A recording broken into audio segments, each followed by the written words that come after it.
Welcome to the latest episode of Speak Up with Laurel Libby, where we discuss the issues affecting everyday Mainers.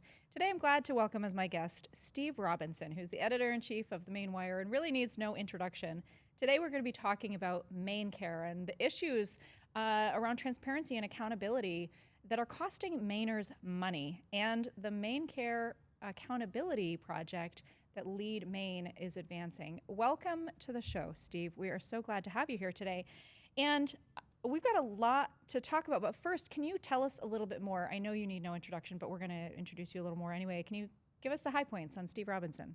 I grew up in Dexter, Maine, was formerly the home of Dexter Shoes until Warren Buffett bought it, outsourced it, destroyed the town. Now I think the biggest industries are fentanyl and Chinese marijuana. Give us the unvarnished truth here, right? Yeah. Went to college in Bowdoin, spent some time outside of the state, working in Washington, D.C. for a few years, worked in talk radio in Boston, traveled for a little bit, and then decided I wanted to come back to Maine and took over the Maine Wire about 3 years ago because I thought that Maine's media system, our media environment was a little warped and one-sided, and that it was producing an unhealthy political culture and an unhealthy culture generally. I thought that there was an opportunity to do journalism a little differently in the state.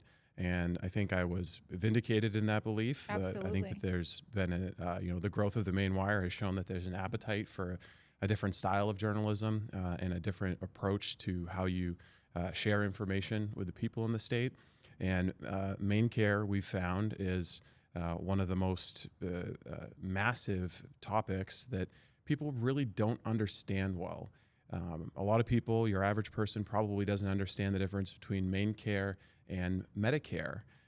Even candidates running for governor sometimes mess up MaineCare and Medicare. Slip of the tongue. But I understand it. It gets complicated, but MaineCare is very important for voters to understand because it's the single largest thing that the state spends money on.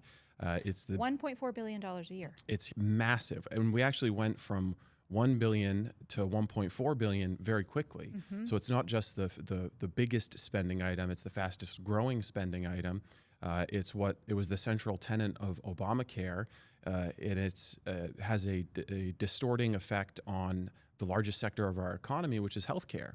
Medicaid expansion has led to an overutilization of healthcare services and a deterioration of our healthcare services. Yeah, as we've seen this expansion, we've seen also a decrease in availability of healthcare and an increase in the costs. And we see that every time that the government intervenes in healthcare. The further we go from free market, the higher the cost, the lower the quality, and the lower the availability. You have been reporting on this for a couple of years now, talking about MaineCare, talking about the issues with it. I want to talk about the scope of the problem, the scope of what you found, your key findings, and the fact that Augusta, controlled by Democrats, has been very slow to act, or has been reluctant to act at all, has not acted. Let's put it that way. What first put potential MaineCare fraud on your radar? What made you even think about looking into this, and what did you first find? So I knew from working originally at the Maine Wire for a brief stint. I think 12 years ago, we were looking at EBT card fraud and some welfare fraud abuse, and you had Governor LePage at the time, so you had more transparency, and you had people who were at the Department of Health and Human Services who were actually interested in looking into these things. So we had some insight into this little group of people, the Program Integrity Unit at DHHS, who are actually interested in investigating fraud. So we knew that it was happening, and we knew that they were conducting these reviews, program integrity audits, and we knew that those existed somewhere. They just weren't being published, and the findings weren't being published. So the audits were happening, but we didn't know the results of those at that point? They're not being made public. Not being made public. And one of those, we obtained from a source, one of those audits of Gateway Community Services, which is based in Portland and Lewiston, now is infamous as the poster child for MaineCare fraud. They were receiving about $5 million a year as a migrant agency founded by a Somali refugee, Abdullahi Ali, who's now on the lam in Kenya, doesn't want to set foot back on U.S. soil. Funny, I keep hearing the same, like, gets found out, leaves the country, gets found out, leaves the country. It's funny, yeah, and there's a lack of accountability there.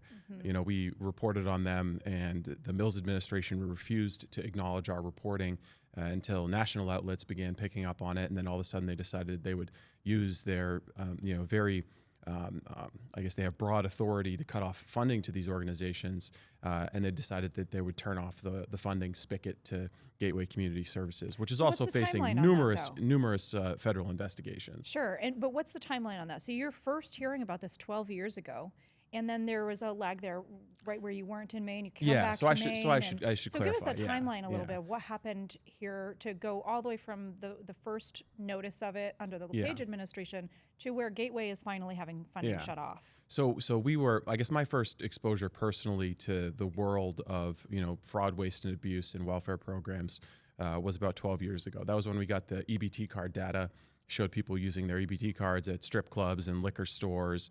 This was in 2014, just prior to LePage's reelection. And then, I didn't realize at the time, but food stamps and TAMF, which is temporary assistance for needy families, that's a flea compared to how big Medicaid is in terms of spending. The EBT cards are more visible to you because you see people using them at grocery stores to buy donuts and Coca-Cola or whatever, and it just feels obnoxious that you're paying for that. But MaineCare is a much bigger slice of the taxes that are being taken out of your paycheck. And a reminder for folks, we're talking about $1.4 billion a year, and the backdrop on that is we have a $7 billion budget back when LePage finished out his time in office. Now that's grown to being over $12 billion. So when you're talking about $1.4 billion a year, that's $2.8 billion in every 2-year budget. That's a lot of our state budget. So go on. It's a huge amount of money, and the federal government also. I mean, the state government justifies it by saying, well, the federal government is paying. Matching a lot of that money. So it's just free money. So the more money we spend on Medicaid, even if it's wasteful, we're just getting more federal dollars pumped into the state. It's a very weird, perverse system. But so that personally, I became exposed to the welfare fraud investigations and how you approach an investigation of the Department of Health and Human Services back looking into EBT card fraud. Now fast forward to 2023 when I've taken over the Maine Wire. And we had leaked to us this copy of a program integrity unit, a program integrity audit that had been done of Gateway Community Services. And we start to review these. Which are, again, still not public? These audits are still not being made public? None of these are public, except for the ones we've made public. Sent it to you, yes. We've made these public. Okay. And we subsequently requested through the Freedom of Access Act all of these and ended up paying something like $3,000 or $4,000 to the state government in order to get these audits that had been done. And what we discovered was that the Mills administration was conducting these audits, finding fraud, waste, and abuse, deciding for inexplicable reasons that this was just accidental and not something that should be referred for fraud, and never publicizing them, not acting on them, and also in instances where they were where they found that there was what they call an overpayment, which I would call fraud, you would call fraud. Sure. Most Mainers would say that this was fraud, but they call it an improper payment.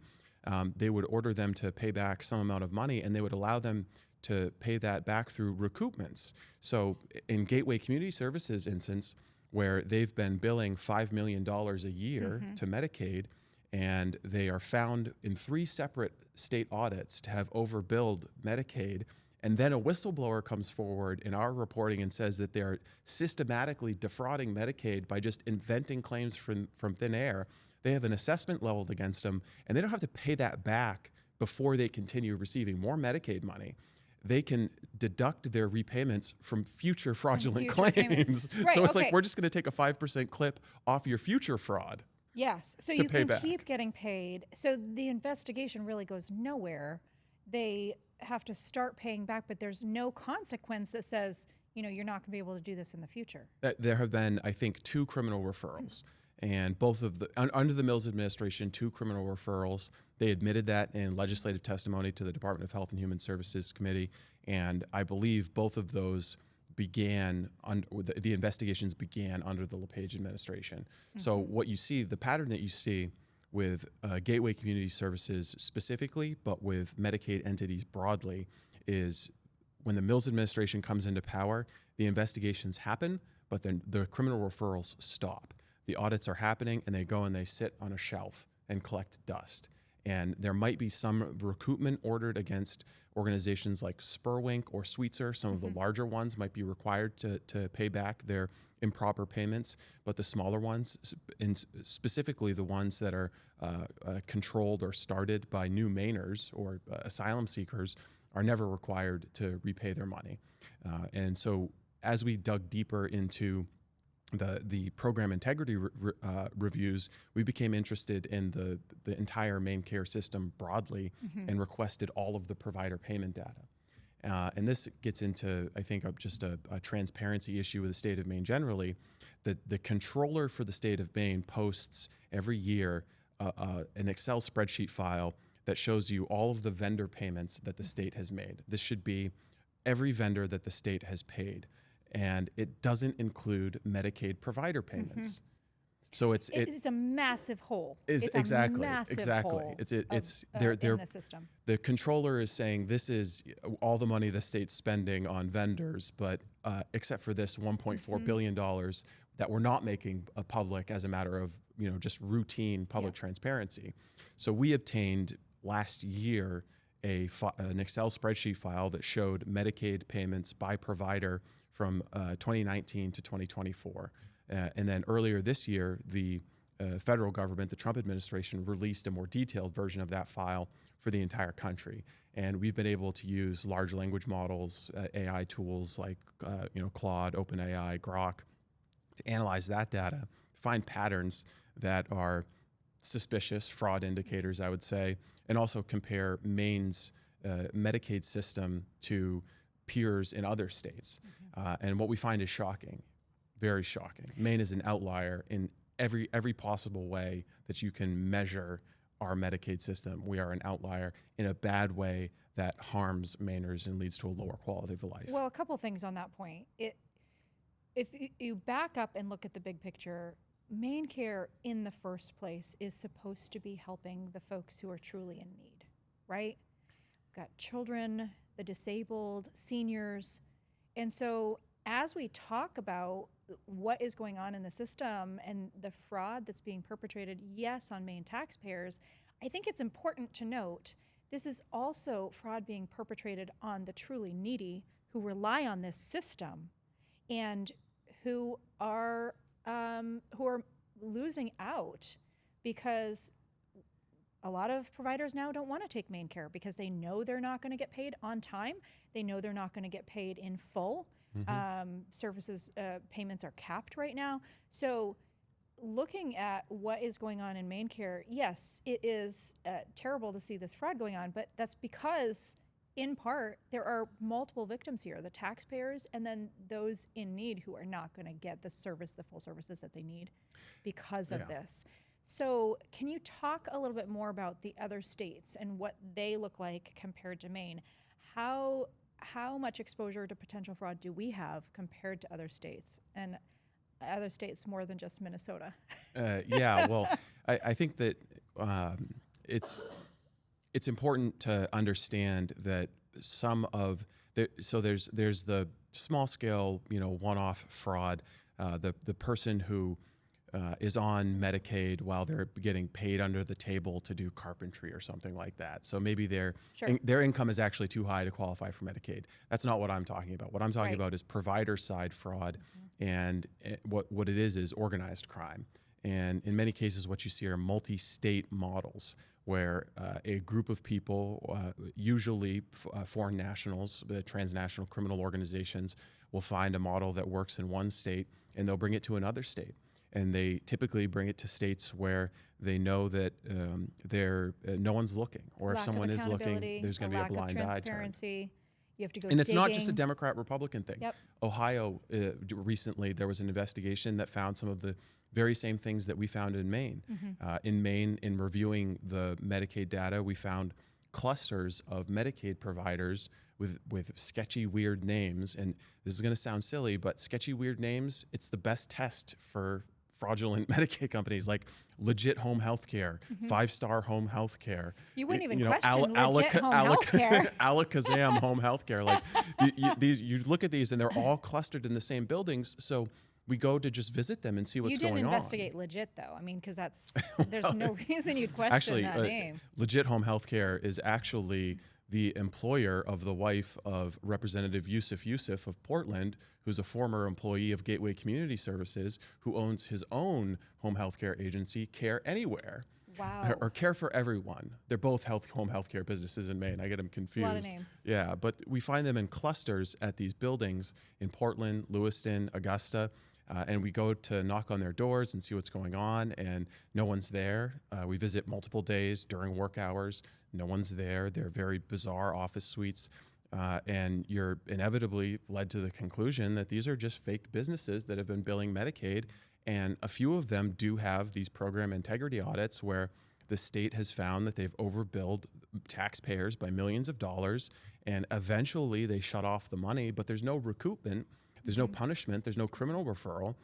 These people who came to the state, under the Biden administration through an open border, they come here, they start a Medicaid business. They essentially send invoices to Augusta, get paid until they get caught, and walk away with $1 million. In one case, there was a guy who just left Maine and went to Turkmenistan and is now working in Turkmenistan as an HVAC repairman after making $1 million. I mean, it is mind-boggling that this system allows for pay now, verify later, maybe That's verify exactly later. what it is. Maybe verify later, There's but no maybe verification not. happening. No verification. There's no verification happening. It's and the ease with which you can start a home healthcare company or become qualified to work in a home healthcare company, it's all online. There's very little in-person verification. The state suspended site inspections because of COVID to protect us from the pandemic. We're not going to go check out these facilities, but we haven't brought back site inspections yet. And oftentimes we found that the state is describing things as site inspections that are actually desk reviews, which means someone at HHS calls the phone number for 5-Star Home Healthcare and says, "Hi, Mohammed, are you a legit healthcare provider? Oh, okay, thank you." And that's it. That's the full extent. That is the full extent of their before verification. someone can be a MaineCare provider.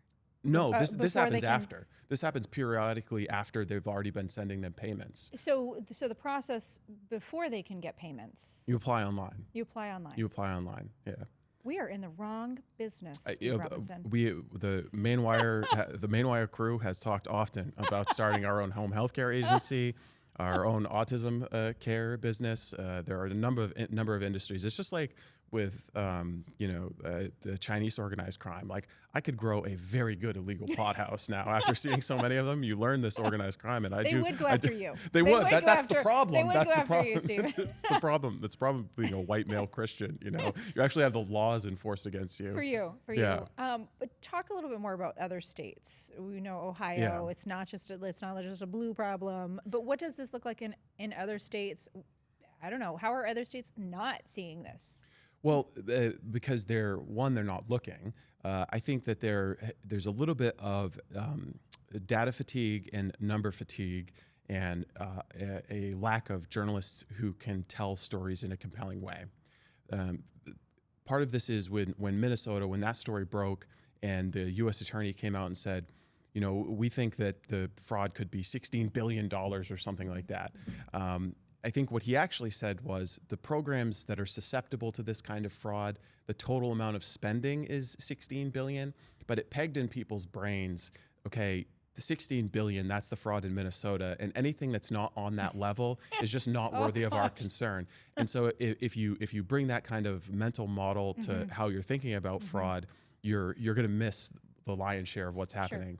Sure. So that, I think, caused people to Nick Shirley is chasing out to California to go find the fake hospice centers because he wants something that's as big as what's happening in Minnesota. And you're not generally going to find something that big. You're not going to find fraud that big in Maine, New Hampshire, or Vermont, for example, just because the programs are smaller. The populations are smaller. But frankly, I think that citizens understand better the individual stories. Who listening to this podcast, do remember to please subscribe wherever you consume your podcasts. has not heard about the Leering Center, right? Yes. And that's Yeah. an individual one. That's not talking about $16 billion or, large scale anything. That's just kind of the story that was told about this one center. And Yeah. I've got to be honest, I can't even keep up with the MaineWire reporting on everything going on in Maine. There's so much to be talked about that it is impossible to keep up. Yeah, I mean but I think that you have to tell the individual stories of not just the providers who are engaged in conspiracies against taxpayers, but also highlight the victims. One of the things that we found, and John Featherston, our reporter, has done a remarkable job of telling the human side of this story, is at autism centers that are funded under MaineCare Section 21, which is within the MaineCare spending, is the biggest program that we have. The most intensive per patient care program. These are people who require 24/7 residential care. We found just heartbreaking cases of neglect and abuse, and providers who are sleeping on the job, not showing up. There have been cases where we've reviewed police reports of patients at these homes who have died because their providers don't speak English and can't read their dietary plans, so they're provided with food that they shouldn't have. There have been cases of sexual abuse or unwanted sexual touching, and you're dealing with providers, caretakers who don't speak English, but also victims who have the cognitive capacity of a 9-year-old and can't properly advocate for themselves or testify in a court of law. So it becomes a very tricky, morally problematic system, but we've created it by massively expanding this program, throwing money at it, and pulling away all of the supervision. That's what we've done. One of the things. So massively expanding it, that at the same time, any accountability and transparency was just rolled back and pushed to the side. So this program has expanded from, I believe, around 280,000 individuals or so to 400,000. We're talking. Yeah, about I think at the peak it was 400,000. The pandemic skews things a little bit because they essentially eliminated all eligibility criteria. Anyone who wanted to be on Medicaid could be. And after the emergency was ended, the federal declaration of emergency was ended, there was supposed to be what's called the unwinding. The unwinding was a federally ordered, return to normalcy in your eligibility requirements for Medicaid.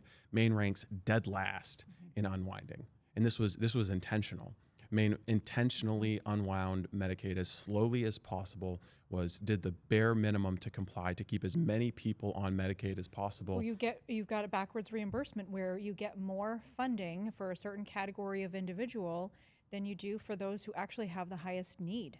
Yeah. And so the Maine government under Governor Mills is not motivated to unwind because they want as many federal dollars to come in as possible. It's a total perverse incentive.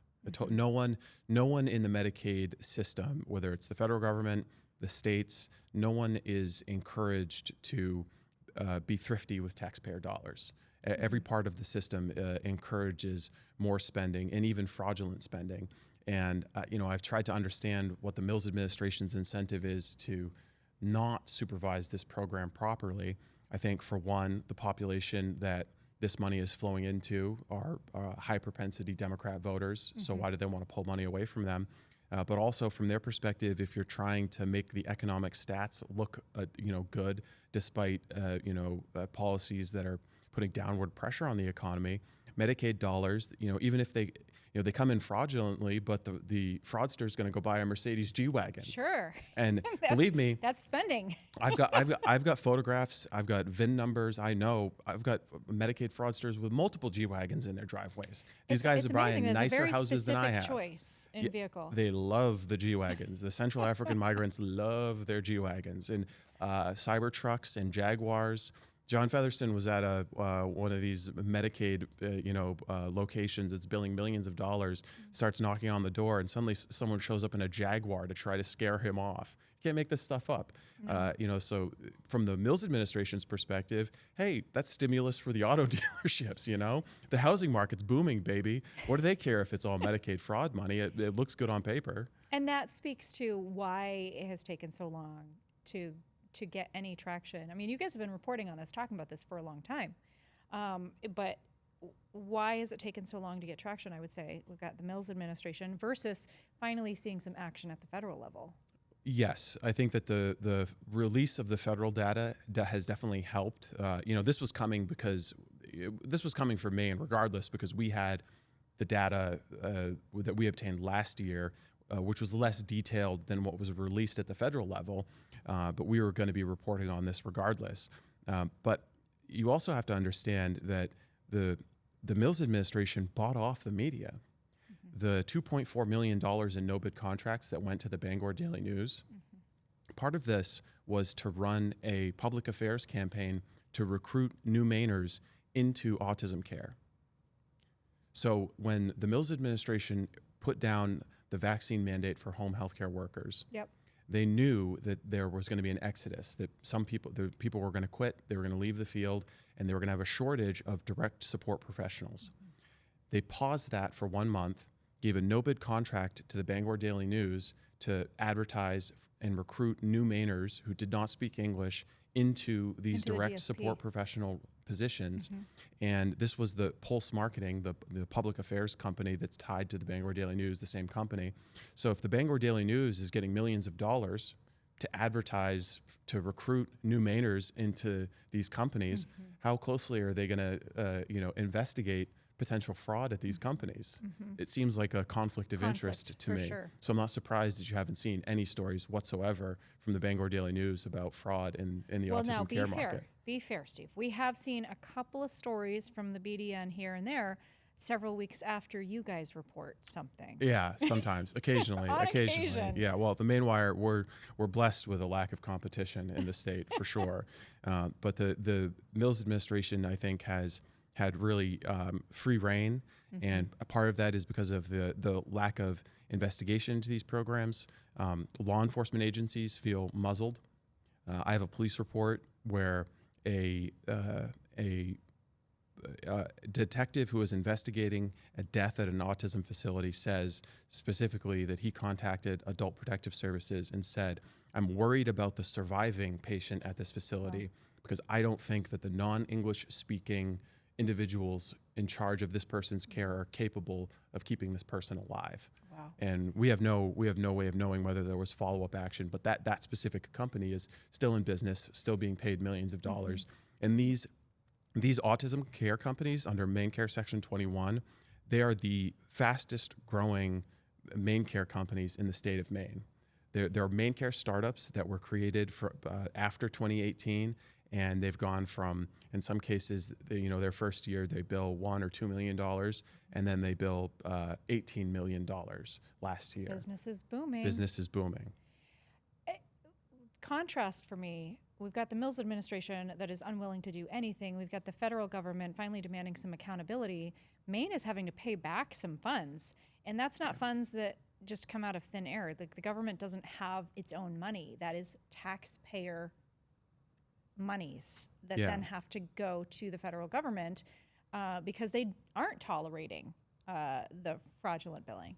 So the federal government is really handicapped in how it can enforce accountability when it comes to the Medicaid program. It's different from Medicare. Medicaid is funded through block grants, which essentially means that the federal government just gives a bucket of money to each state and says, here, administer the program however you want. So the federal government, they have the ability to deauthorize some providers to say that, we're not going to reimburse the state for this provider or this specific category of providers. They can set some boundaries, but they really don't have the same degree of control that they do over Medicare, for example. So talk to me a little bit about the broader federal effort, though. We saw Vice President J.D. Vance come to Maine. There was a big, brouhaha over that. We've got the fraud squad or whatever they're calling it. Where do you see that having an effect here in Maine to force some accountability and transparency, even with the format of the block grants? And do you see that having any effectiveness? It will depend entirely on the gubernatorial election. Again, because Medicaid is a block granted program, it really relies on state legislatures and governors in particular to administer accountability. Under MaineCare rules, the governor can deauthorize any provider for any reason, any credible allegation of fraud. Without legislative action. No or anything, legislative to be action. clear. There doesn't have to be a finding of fraud. There doesn't have to be a criminal charges or a conviction.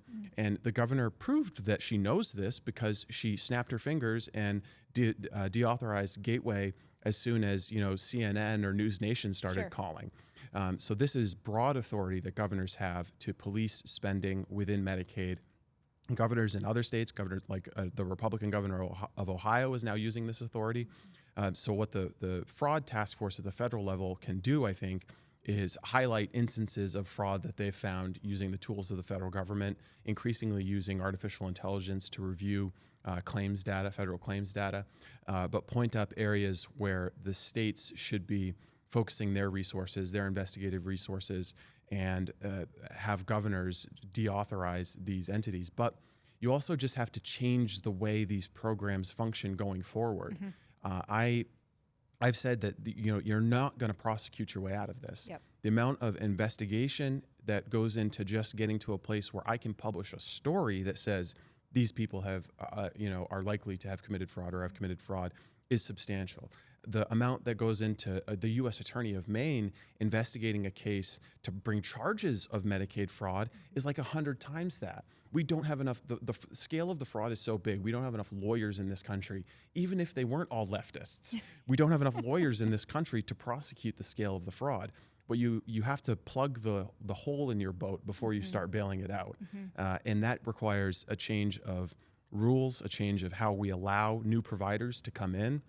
And by the way, this is a bipartisan thing. The Mills administration hasn't touted it, but they have paused new provider enrollment in the very programs that we're reporting on fraud in. So at the same time that they say that the Maine Wire is, we're targeting certain populations, or this is all made up, this is all right-wing propaganda, behind the scenes, quietly, they're pausing new provider enrollment to these programs. Quiet actions demonstrate that they are aware that this is going on.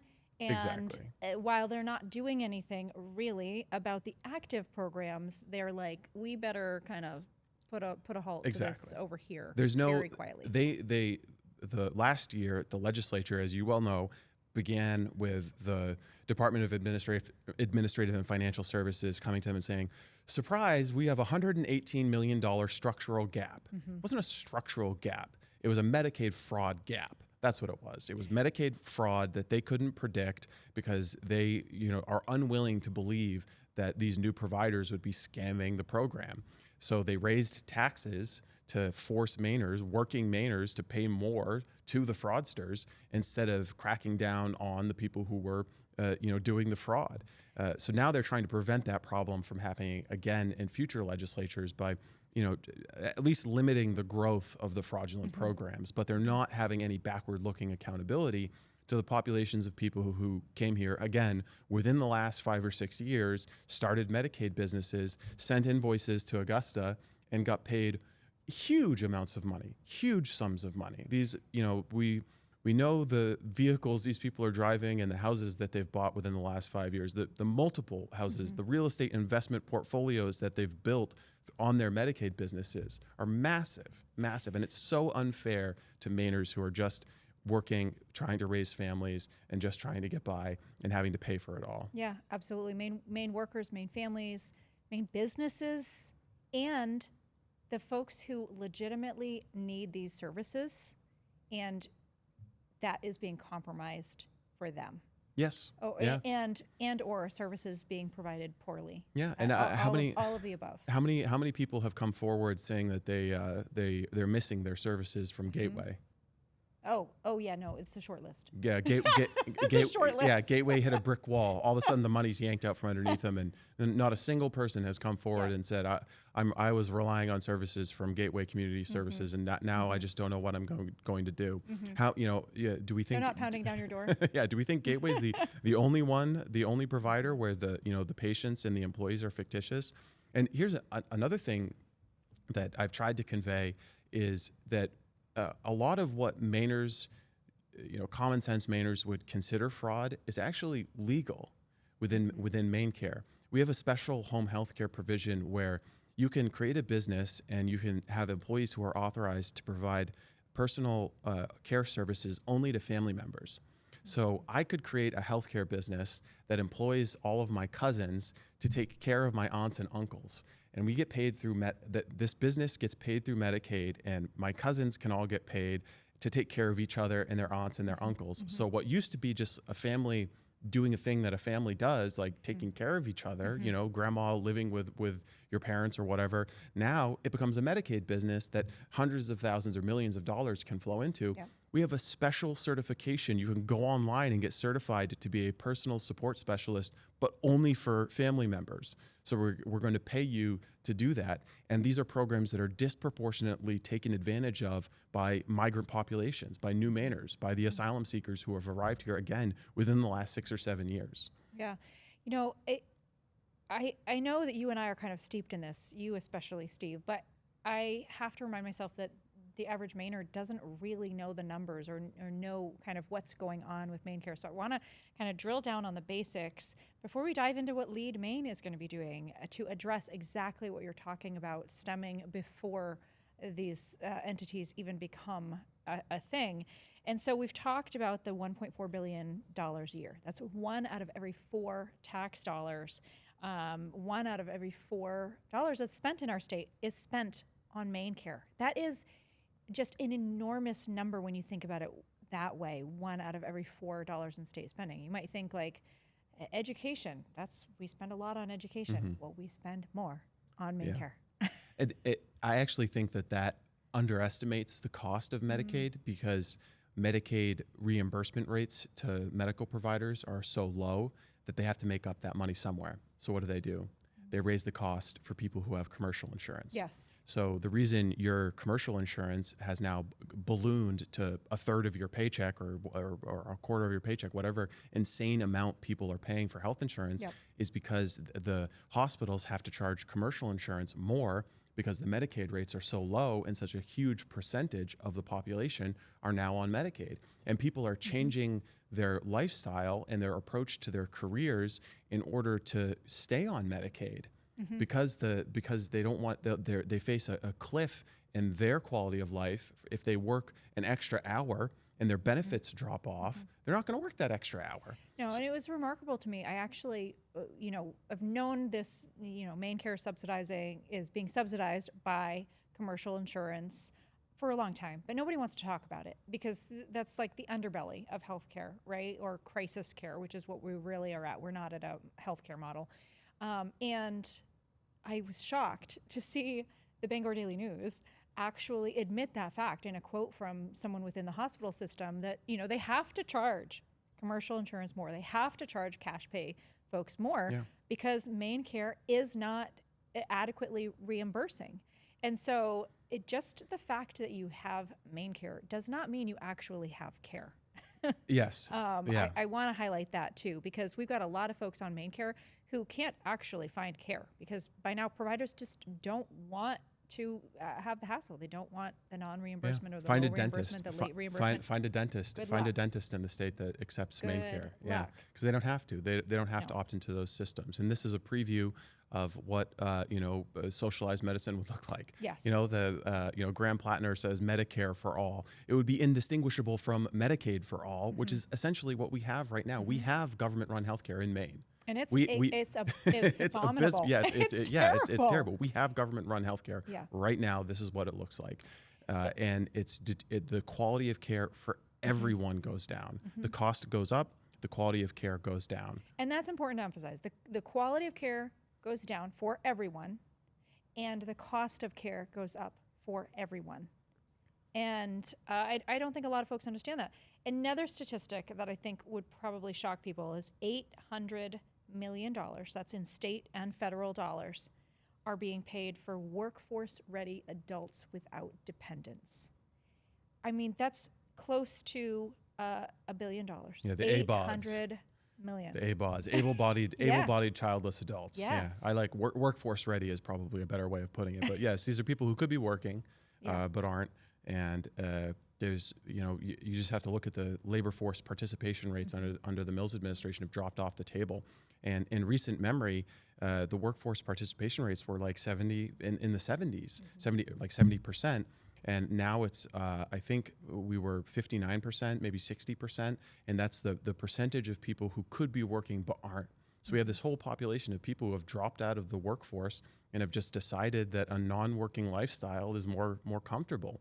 That's because the jobs aren't there, the opportunities aren't there, but also the welfare has become a hammock or a spider web instead of a safety net that is there when you need it, when you fall on hard times, when you're generally a bad roll of the dice, and you need it temporarily to get back on your feet. Instead, it's become a lifestyle.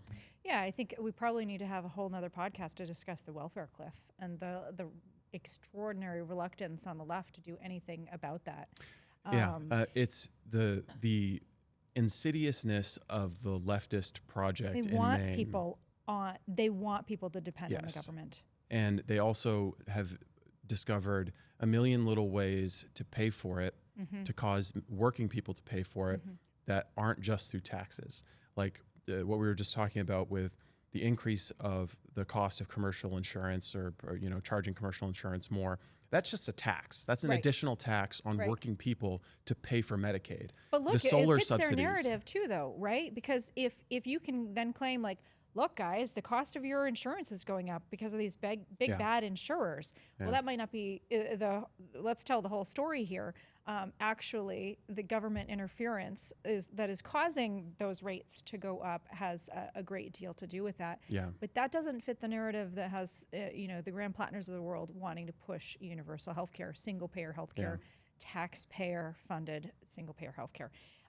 We talked about this a little bit. We have in the ballpark of 400,000 enrollees today. Prior to COVID, we were at 270,000, and that number is not going down as it has in other states. We're not seeing the same recovery here in Maine. And what do those statistics mean for the people in MaineCare who it's actually intended to serve and isn't? So just at a human level, you understand if you don't have skin in the game, if you don't have, for example, a copay, you're going to be a little bit more likely to use healthcare. Whereas if you understand that you've got a $100 copay to go visit the emergency room or get a prescription or something. Yeah, exactly. Yes, copays are much larger for most working people. You're going to be a little bit more reluctant to go get every boo-boo looked at in the emergency room. Whereas if everything's free for you, why not go to urgent care? Why not go show up at the emergency room? Why not go get everything checked out? It's not like you've got a job. In primary care, it's so hard to get into, right? We have an environment that has encouraged our docs to flee the state. Of course. Whether we're talking about the high taxes, the difficult system to negotiate, there's a million reasons that we are short on providers. And so, if you are trying to navigate that system, you're going to go to the ER or urgent care because you can't get into a provider for months. And so what that leads to is an overutilization of healthcare. If you look, there's the Maine Health Data Organization it's a website basically that's supposed to provide transparent data on our healthcare system. Surprise, under the Mills administration, it's really slow to update and it's crappy and shocker, it doesn't have MaineCare data. Yeah, it's awful. But it has a little bit of MaineCare data, but not provider payment data. But one thing you can see is healthcare utilization rates, and you can see that the people who are people who have Medicaid are far more likely to use healthcare services than people who are commercially insured. That overutilization puts an additional strain on the healthcare system, which then leads to a lower quality of services. Yep. It's harder to schedule. The waiting lines are longer to get healthcare. The emergency rooms are crowded when you're trying to get in an actual healthcare emergency. I had a loved one who experienced, appendicitis, and we're trying to get to an emergency room in a genuine emergency, and it's crowded with a guy who has, there's a guy who has a bloody nose who thinks that he needs to be treated first because he's got the bloody nose. But this is, just kind of like a personal example that I had. Here. Yeah, this is a personal example that I had where this emergency room is just filled with people who, who am I to judge? Maybe they really had sudden onset, fatal bloody nose syndrome or something. But that's an example of where I experienced. I was like, this overutilization deteriorates the quality of healthcare for everybody. And so many people in Maine work in the healthcare business. They've seen this firsthand, working in hospitals and in doctors' offices. They've seen how the difference between people who have been on Medicaid for 5, 10, 15, 20 years versus people who are working for their insurance and paying copays, it alters your behavior around how you utilize healthcare in a negative way that deteriorates healthcare for people who are on MaineCare and people who are commercially insured. Yeah. So we've talked a lot about the flaws, the inherent flaws, and frankly, I'm finishing my third term in the minority. There is zero will in the Democrat majority to address any of this. Legislatively, they just keep giving a permission slip for MaineCare to stay exactly as it is currently. No oversight, no transparency or accountability. But there is a mechanism by which we can affect change, and that's what we're excited to talk about today. Lead Maine is spearheading the MaineCare Accountability Project. And what that looks like is what you and I have talked about, the ability to make change through rulemaking. So we are proposing 2 rules. The first rule would be that you have to prove that you are who you say you are and that you're going to provide the services you say you're going to provide. You can't just apply online and there you go, you can now bill MaineCare. But ensure that the agency is who they say they are with an in-person visit. And that in-person means in person. And so that's rule number 1 that we are proposing. Rule number 2 that we're proposing has to do with these payments. Now, whether you call it fraud or payments that are improper or whatever you want to label it, that if there is improper payment, if an agency is found to have billed improperly and accepted improper payment, that provider's payments will be halted. Those future payments will go into escrow. We won't continue paying into this machine if there's suspicion that they're improperly billing. And so these 2 rules, I'd love to get your reaction to both of those. We'll talk about them one at a time. But these 2 rules, this is a very simple process. Maine citizens sign petitions to put these rules forward, 150 signatures or more. We're excited to say we got over 1,500 signatures, actually over 1,900 signatures on each of these rules on Election Day. And so are thrilled to be submitting this to the department. I'd love to get your take on the rules and then your take on the department and how excited the department will be to do this rulemaking. So let's talk first about the on-site inspection. Well, first, I love the idea of using the 150-person petition.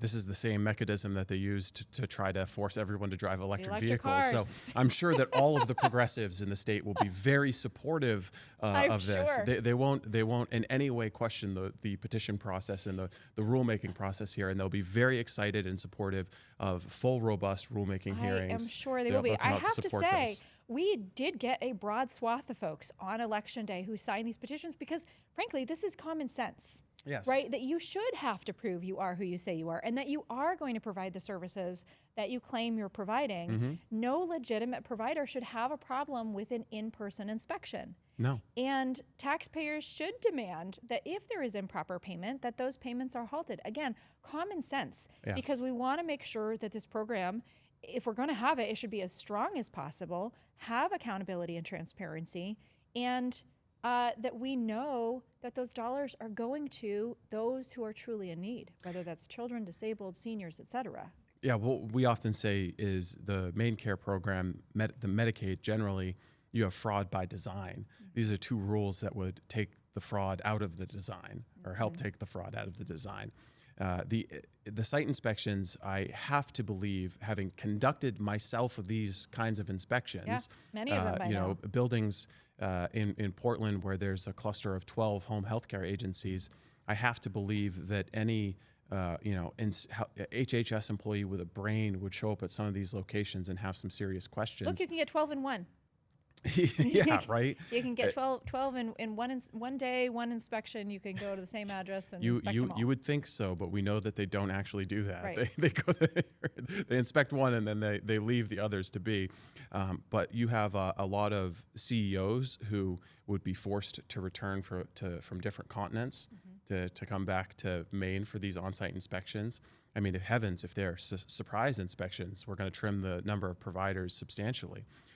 But these are, I think, very basic common sense things. They should be in effect already.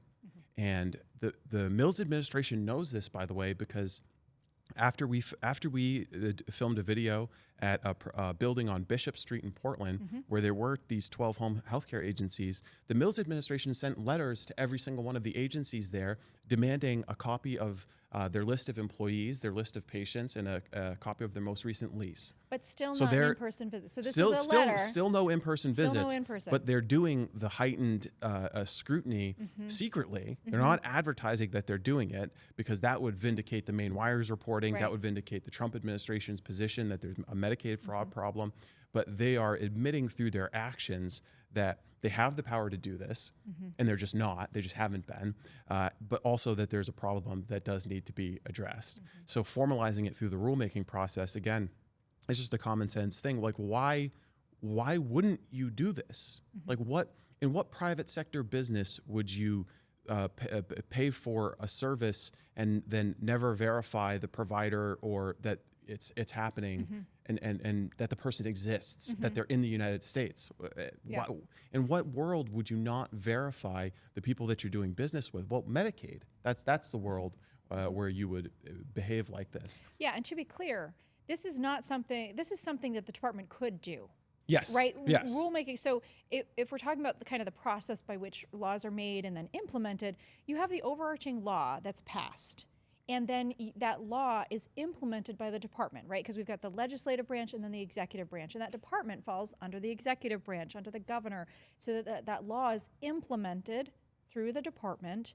And the department is who takes that law and says, okay, here's how we're going to do it. Yes. And so at any point, the department could have instituted their own rulemaking, put forward their own rules like this to say, hey, we've got to make sure that these are legit, and make sure that we're paying entities that are actually providing the services to these needy folks who depend on these services. We're putting forward rules that the department already should have put forward and implemented. Absolutely. I mean, they're rules that, again, are common sense. They will be effective at trimming the most, I think, explosive growth in the provider ecosystem. Like when you look at the Medicaid data, the new providers, the new businesses, I've been calling them the Janet Mills MaineCare startups, the businesses that have started since 2018 and exclusively bill Medicaid as their source of revenue, they're not dentist offices and orthopedic surgeons and hospitals or chiropractors. They're home healthcare agencies. They're personal support services, and they're Section 21 MaineCare, autism residential businesses. And let's talk about that a little bit to kind of offer some differential to folks, because as a nurse, I know plenty of nurses who work in home health care. And in that environment, you have, I have a couple friends who currently work for home health care, and you have your office staff are very busy chasing down payments from cash pay, from private insurance, from MaineCare, if they take MaineCare, from all of these different entities. It is remarkable to see agencies that only bill to MaineCare. And that to me has always been an interesting thing in your reporting is it's because Medicaid is easy to fraud. Private insurance isn't. It's easy, right? Yeah. And so the agencies that I've seen friends working for, the paperwork is no joke, and you are dealing with multiple different entities, and they kind of grump about MaineCare because the reimbursement rates are low. But if there are entities that are only billing to MaineCare and are doing so fraudulently to any degree, that's a nice payday. What business would refuse cash pay? This is a question that I or John Featherston ask when we call up a home health care agency or an autism care business. We visit them and say, can you take a new patient? We don't have Medicaid. We're just going to cash pay. Oh, we can't do cash pay. That's weird. Can they do private insurance? They can't do private. They can't do private insurance, and they can't do cash pay. I wonder what's going on there. They can only accept payment through Medicaid. That should be a tell. We've called hundreds of home healthcare agencies, and the ones that actually have working phone numbers, none of them accept private insurance. None of the new Janet Mills MaineCare startups, the ones formed since 2018, the explosion, proliferation of providers, none of them will accept commercial insurance or cash pay. They're Medicaid only businesses. Remarkable. And so that's a tell about something. There's something happening. There are perverse incentives. As Dr. Oz has said, we left the cash register open. Sure. No one is watching it, and so of course, why not take advantage? Exactly. of it? The blueprint is out there. We're leaving it wide open. And I've said if I'm a young new Mainer and I see my friends all getting rich running home healthcare businesses, hell yeah, I'm going to start a home healthcare business. Why not? You send an invoice to Augusta, they pay it no matter what. Maybe they catch you 3 years later, but you never face criminal charges. You never have to pay the money back, and you made $1 million in 3 years. And so if we implement a rule that says, look, in-person inspection across the board, whether you are a home health agency or a new outpatient facility or a doctor's office, et cetera, if you accept MaineCare, you can expect to have an in-person inspection prior to being able to bill MaineCare. What does that do for fraud, potential fraud in Maine? Well, like anything, it depends on how it's enforced. Sure. There are good people at the Department of Health and Human Services. There are good people in the Program Integrity Unit, good people at the State Auditor's Office who want to do their job and want to ensure that taxpayer resources are used prudently and are used to help people who are truly needy. But there are also people at the top who, for political reasons, will prevent good rules from being enforced, who will prevent publicity from reaching these program integrity audits that we've been sharing with people and publicizing. So it depends on how they're enforced. But I would think that a provider inspection would increase the legitimacy or the chances of that a provider is actually legitimate. It'll also add an element, I think, of fear to somebody who would try to commit fraud. Sure. The expectation that there's going to be an enforcement of the rules will have a deterrent effect on people who think that Medicaid fraud is free and easy. Obviously, in Minnesota, Ohio, California, Maine, we have created a culture where people think that Medicaid fraud is free and easy and you're never going to get caught. And even if you do, you're never going to have to pay the money back. And if you get a jail, starts at the top. Yes, it happens at the top. And if you get a jail sentence, you just catch a flight back to Mogadishu where you live like a king. It's literally happening over and over and over again in Maine, Minnesota, and Ohio. So the opposite can work too. You can create an environment where there is an expectation that if you break the rules, you're gonna get caught and you're gonna suffer the consequences, and you're not gonna get rich. You're not gonna be paid for 2 or 3 years before there's ever any accountability. So if people don't expect to get rich off one of these schemes, then they won't try it. Another thing, another rule that maybe Lead Maine can look at in the future is the left loves to talk about how healthcare is a human right. Well, do you have a human right to a healthcare provider who speaks your language? Because here in Maine, we say yes if you don't speak English. We'll pay for you to have a translator who will, give you your healthcare in Lingala, Portuguese, Somali, Bantu, whatever language you speak. We'll pay extra for a translator to help you get your healthcare in the language that you speak. But if you speak English and your healthcare provider only speaks Portuguese, you don't get a translator. We have hundreds, if not thousands, of residential care facilities across this state where individuals with autism spectrum disorder or intellectual and developmental disorders, adults, have direct support professionals who do not speak their language, can't read their dietary plans, can't read their medication plans, and are cycled in every other week. Some of them working 70, 80 hours a week, sleeping on the job. They don't speak the language of the disabled people that they're supposed to be in charge of their healthcare for. is that person's right to healthcare being honored? I would like to see a rule that requires healthcare providers to be able to communicate with the people they're providing healthcare to.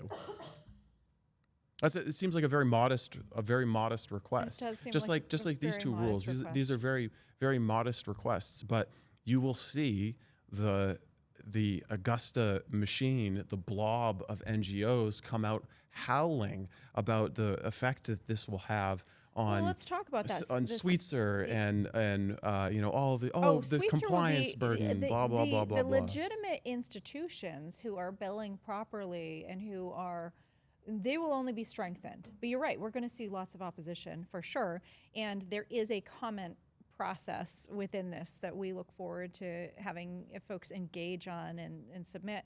But let's talk about rule number 2 for a second here, because this one, first of all, you have rule number 1 that says, you have to be an actual entity. It can't be a ghost entity. Yeah. And then the second one says, if you come under suspicion, if it is shown that it looks like you are improperly billing MaineCare, your payments are going to be suspended. As you explained, right now, they continue to get paid.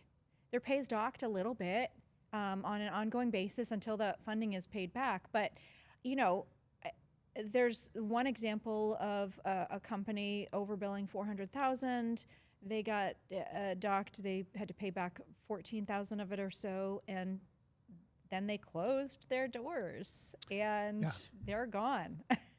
Yeah. I mean, if the process is that we continue to pay while there are ongoing improper charges, that just is feeding into the machine. So what do you see, do you think that pausing payments would have changed the outcomes in any of these cases that you've reported? Absolutely. And I think, a specific example is 5-Star Home Healthcare, which operated out of fabulous. Yeah, they operated out of that Bishop Street office, cluster that I was talking about. The company started by Mustafa Alamati, he was like a 25-year-old new Mainer, comes to Maine, starts his home healthcare agency, starts billing MaineCare, and bills $400,000 in his first 2 years. Gets an audit, suspected overpayments, huge overpayment rate, doesn't have paperwork or documentation for the claims he's been submitting to the Department of Health and Human Services and getting paid for. The classic signs of a fraudulent endeavor. And we, through a Freedom of Access Act request, have his correspondence with the state where he's saying, my family's sick. I needed a delay. I needed an extension. My daughter got COVID. We'll have this paper. We sent it to you in the mail. Did you not get it? Okay, we'll send it. So for an entire year, he strings along this audit process after the state's already found that, flagged him for this higher degree of inspection. He strings it along for an entire year. During that period, he's submitting claims and still getting paid. So he's still getting paid during that whole year. He gets paid another $600,000. He has time to submit claims, but not time to provide the backup for the previous. Correct. And is now getting paid for these new claims while the old claims are sitting there not getting paid back. And MaineWire reporter Seamus Authut found that he was in fact out of the country. He's now in Turkmenistan. So a lot funds aren't coming back anytime soon. They're not. I mean, good luck to the program integrity unit at the Health and Human Services. They're good, but good luck recouping that money from Turkmenistan.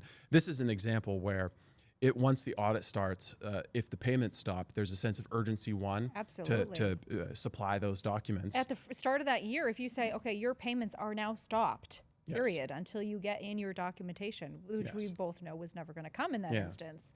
That absolutely creates a sense of urgency. Yes. You can't string the department along for a year if you know you're not going to get paid. And if you're providing, let's just make clear here, if you are providing legitimate services and you had a clerical error, you're going to clear that right up. Yes, exactly. And then your payments are going to continue because those who are operating in good faith are going to clear up these issues and then move right along. So this is going to be a non-issue for the folks who are operating in good faith and providing great services. Yeah, I mean, this is just minimum business compliance. And somebody who I think could speak to this really well is Charles Dingman, the chairman of the Maine Democratic Party, because he's actually a lawyer on behalf of the organizations that are alleged to have been overpaid by Medicaid. That's one of the things we discovered. How generous. That's one of the things we discovered in our Freedom of Access Act request is that Charles Dingman is the attorney most frequently used by Medicaid agencies found to have been overpaid by the Department of Health and Human Services. It was an interesting thing that we found. It is an A interesting little thing. breaking news nugget. It's kind of weird. Money, amazing. you know, you pay I money. guess he's got a good reputation for representing them well. He's just a great lawyer, you He's know. just You amazing. pay a retainer to the chairman of the Maine Democratic Party, and suddenly your recoupment amount goes down because he's so talented. Yeah. Oh, he's a little too good at his job. Yeah. You know, I think we'll hear critics saying, you know, oh, you're trying to take care from vulnerable people who depend on the program. I say we're trying to do just the opposite. We're trying to make sure that vulnerable people can access the care that they need and that it'll be paid for. How would you respond to that critique? I mean, in exactly the same way. I mean, if you look at J.D. Vance, who's leading the fraud task force, grew up using the social safety net. Governor Paul LePage, who has been a critic of the state of the welfare system, grew up using the social safety net. I was on MaineCare at one point to get into college. I had to have health insurance, and with my family situation, I wasn't able to have private insurance, so I had to have MaineCare for a period of time just so that I could get into Bowdoin. So I'm not in favor of totally eliminating benefit systems at all. They need to be preserved for the people who really need them. And I would encourage any of those people who want to criticize the efforts to bring integrity to the MaineCare system to come with me or John Featherston to these autism homes and see people who are living in squalor with fraudsters running the companies who don't care about them, can't speak their language, can't provide care for them, and they're being neglected and abused. And talk to them about the level of care that they're receiving, and talk to them about whether they are getting health care as a human right, because they're not. These are simple rules that would improve the quality of care for Maine's most needy, most vulnerable people who can't advocate for themselves. And the left, to the extent that they masquerade as advocates for the poor and the needy, are actually doing a disservice to the people who really need these programs. Do you think that there is a tension there then between protecting the enrollees and cracking down on the fraudsters, on the bad actors among providers? With the home health care agencies, that's all just fraud. I mean, there might be like 5 or 6 real ones, but the ones that have been formed since 2018, I mean, 95% of them are totally bogus. They just exist on paper. They're fake patients, fake clients. It's all fraud. Enforcing these rules, they would just evaporate overnight, and then everyone would be like, I wonder where all that money went. But when it comes to the autism residential care facilities, we know that unfortunately the patients are real. It would be better if these were like the daycares in Minnesota where the kids were fake. Unfortunately, the patients are real, and so cracking down on some of these providers would lead to I think a shortage of care options for the people who are currently in those residential facilities. So the state would have to come up with a way to provide care for those individuals. We saw this with Paradise Residential Care, which is exactly what I've been talking about. They're a MaineCare Section 21, started under the Mills administration, built millions of dollars. The founder is a Burundi immigrant driving a Mercedes. Her son drives a Mercedes. The CFO drives a Mercedes. They've been deauthorized by the Mills administration for quote unquote significant deficiencies, and they're still going to get paid until the state can find a new place for the residents that are under their care. Wow. And so the process isn't clear how these individuals, who in some cases again have the cognitive capacity of a 12-year-old, are going to navigate that system for themselves. They just get a letter that says, hey, your provider, this place where you've been living for 6 months, 12 months, a year, longer, you no longer can live here. We're not going to pay for this. You need to go find a different place to live. And the level of the support that they get to navigate that process, in our experience, has been minimal and insufficient. So in when it comes to the MaineCare Section 21 residential care facilities, that if you were to turn off the fraud overnight, you're going to have a mass crisis, because you're also dealing with a population of direct support professionals and the people at the top, the people who are ultimately collecting the fraud from this, the big money, who are not attached to the state of Maine. They'll leave. They'll get on a flight to another state. They'll go to Arizona. They'll go to Ohio. They'll go Greener back. pastures. They'll go back to their countries of origin, and they will abandon the people who they are nominally in charge of taking care of. So it sounds like, as far as the Mills administration goes, they are acutely aware of your reporting on this issue, and kind of doing some very quiet actions because that they've been forced to because of the reporting on this. What do you think they'll think of these two proposed rules? Yeah, I mean, I don't know. I think Janet's at the point where she's only focused on 5 o'clock, and when she can hit that martini. At this point, she's surviving got her till December. Yeah, I was gonna say she's got her eyes on the exit. But the Democrat establishment, the core of people who find meaning in life through making rules in Augusta, I think they'll be hostile to proposals like this.